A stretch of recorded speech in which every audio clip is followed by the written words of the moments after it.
We're going to do 3 cycles, 10 seconds apiece.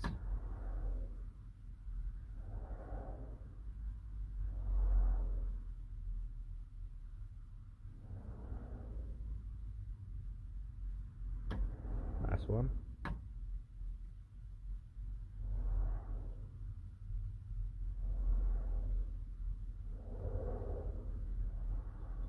Put her down, and here we go. A little bit of gas. Then I wire directly my high idle switch, give her a little bit of throttle, flick that on, and all by itself she's going to be idling. Now she's going to take a minute. She's far from perfect, but a week ago I would have been out there with a can of fucking starting fluid just cursing all morning trying to get her started. So I call that a success.